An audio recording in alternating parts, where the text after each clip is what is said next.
مونږ خلک مثال کے طور پر څوک چاته گاډی الي نو څه کوي ته به ورته یاره زه تاله 10,000 روپۍ درکړم خو ته ماله روغ گاډی واله دی به وایي بېغمه شه بلکل بېغمه شه دلته به تا نه ګټي هلته به هغه بارګین ورته ووایي یاره دغسې ګاب درته راونم خو ګورې ما ته به 10,000 پکې ږدوي دا مسلمان ته دوکه ورکول دا ناروا دي نور الانوار په قیاس باب کې ذکر کړی دی چې د کفارو په ملک کې سود دوی کوي خپل منځ کې مسلمان نه وي ټول کفاري ته سود ورسره کولی شي تا دپاره په دې موقع کې روا دی خو خدع وایي دوکې ته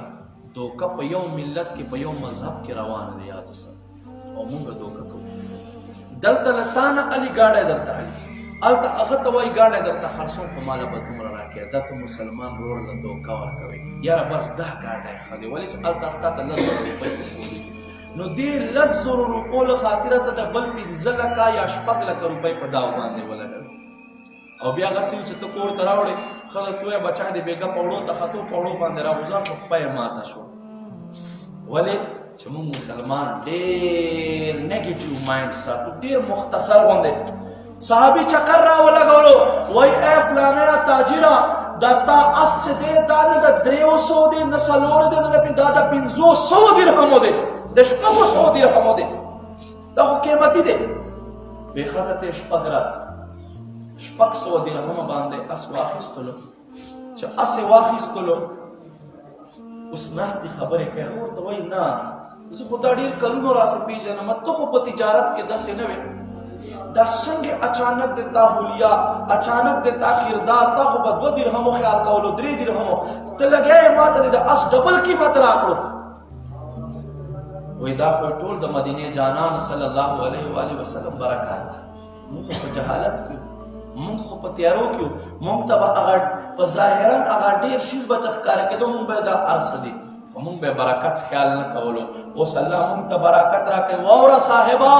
دا موږ له الله محبوب نه زده کړي دي او الله محبوب موږ ته چې څه ښایي موږ عمل پې باندې کړو زه یې تا نه په 600 علمه خو ما ته بیا هم 200 درهمه دا ګټه کړې زه ته په 600 نه واخیست